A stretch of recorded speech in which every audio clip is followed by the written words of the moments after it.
تو جیسے ہی اس کو بخاری مسلم کے الفاظ ہیں دوزخ سے نکالا جائے گا, اللہ تعالیٰ فرمائے گا ہاں بھائی تیرے لیے زمین سے 10 گنا بڑی جنت. تو کہے گا یا اللہ تو خدا ہو کے میرے ساتھ مذاق کرتا ہے. تو بخاری مسلم کے الفاظ ہیں کہ اللہ تعالیٰ اپنی شان کے لائق مسکرائے گا اس کی بات کے اوپر.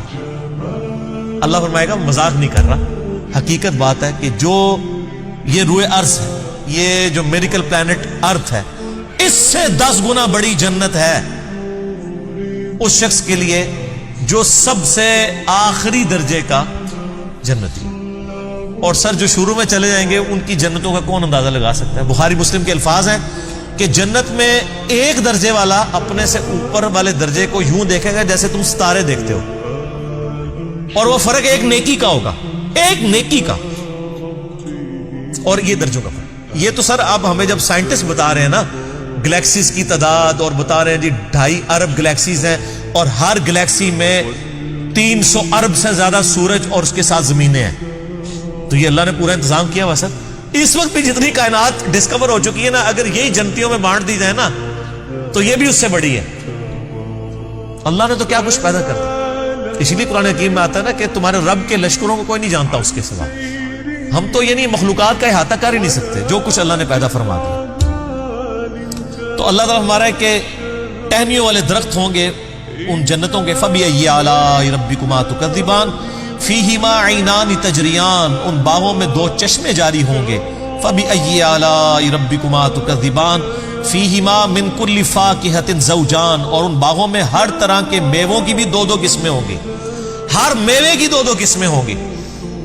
اللہ اکبر. فَبِأَيِّ آلَاءِ رَبِّكُمَا تُكَذِّبَانِ مُتَّكِئِينَ عَلَى فُرُشٍ بَطَائِنُهَا مِنْ اسْتَبْرَقٍ, جو جنتی ہیں وہ تکیہ لگائے بیٹھے ہوں گے بستروں پر جن کے استر جو ہیں وہ گاڑے ریشم کے ہوں گے. وَجَنَ الْجَنَّتَيْنِ دَانٍ, اور دونوں باغوں کا پھل نیچا جھکا ہوگا. یہ نہیں ہے کہ جناب آپ وہ درخت اتنے بڑے بڑے ہیں تو جناب آپ کو کوئی سیڑھی لگا کے یا کسی ڈرون میں بیٹھ کے جانا پڑے, نہیں, ٹہنی لٹک رہی ہوں گی, بلکہ اشارہ کریں گے تو ٹہنی اپنے پاس آ جائے گی اور آپ اس کو پھل کے توڑ کے کھائیں گے. کیونکہ جنت کو تو فنا نہیں ہے, آپ کے توڑ کے ختم ہوگا ایک اور وہاں پہ لگ جائے گا.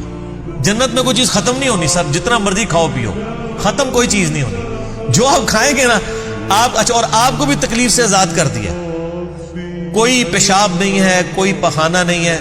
بخاری مسلم کے الفاظ ہیں ایک خوشبودار ڈکار آئے گی سب کچھ ہضم, اور کوئی قبض والا معاملہ نہیں ہوگا, کوئی پیٹ خراب ہونے والا نہیں ہوگا.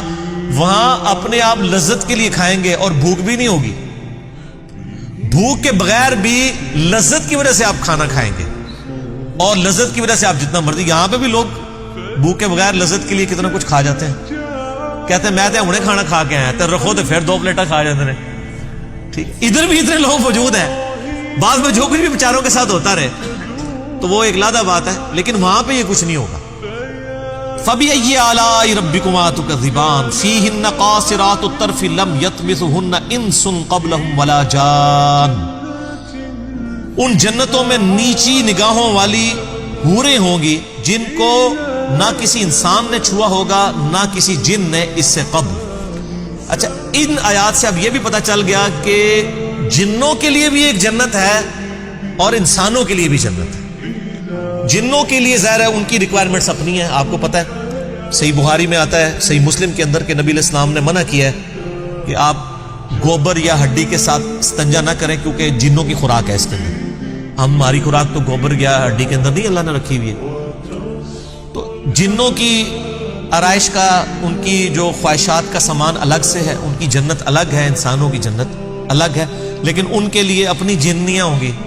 تو آڈر سے تھوڑیاں جنیاں ہوں گی, ٹھیک ہے, وہاں لیکن جنیاں نہیں ہوں گی, وہاں پہ بڑی شریف قسم کی بیویاں ہوں گی. جی, فَبِأَيِّ آلَاءِ رَبِّكُمَا تُكَذِّبَانِ كَأَنَّهُنَّ الْيَاقُوتُ وَالْمَرْجَانُ, اور یہ جنتی عورتیں ایسی ہوں گی گویا یاقوت اور مرجان ہیں.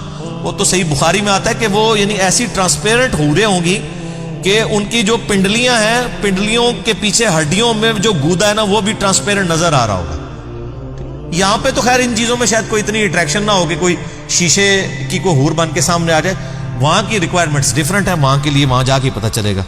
فَبِأَيِّ آلَاءِ رَبِّكُمَا تُكَذِّبَانِ هَلْ جَزَاءُ الْإِحْسَانِ إِلَّا الْإِحْسَانُ, احسان کا بدلہ بجز احسان کے کیا کچھ اور بھی ہو سکتا ہے؟ ہائے ہائے ہائے، یہ اللہ ہی کا ہی فضل ہے سر۔ اس آیت کا جو سوز و گداز ہے نا، وہ ایک عربی سمجھ سکتا ہے۔ اللہ تعالیٰ فرماتا ہے کہ جس نے زندگی میرے لیے گزاری، جس نے میرے لیے دنیا میں تکلیفیں اٹھائیں، حلال و حرام کی تمیز کی، روکھی سوکھی کھا لی، میری وجہ سے اسے دنیا میں نمازوں کی مشقت اٹھانی پڑی، روزوں کی مشقت اٹھانی پڑی، جس نے اتنا احسان کیا ہے، اللہ پہ تو نہیں کیا لیکن اللہ تعالیٰ قدردان ہے۔ اللہ فرماتا ہے جس نے اس طرح کا احسان کیا ہو تو کیا اس کا بدلہ میری طرف سے احسان کے علاوہ کچھ اور ہو سکتا ہے کہ میں بھی اس کے ساتھ ویسے ہی احسان کروں؟ حالانکہ ہم نے اللہ پہ نہیں احسان کیا ہوا، لیکن یہ اللہ تعالیٰ کی قدر شناسی ہے کہ وہ قدر کرتا ہے انسان کہ بتاؤ اس احسان کا، اس نیکوکاری کا بدلہ کیا نیکوکاری کے علاوہ کچھ ہو سکتا ہے؟ جو تم نے نیکوکاری کی تو میں تمہارے ساتھ وہی نیکوکاری کروں گا، یعنی مراد یہ کہ جنت دوں گا۔ فَبِأَيِّ آلَاءِ رَبِّكُمَا تُكَذِّبَانِ، تو اے جن و انس کے گروہ، تم اپنے رب کی کون کون سی نعمتوں کو جھٹلاؤ؟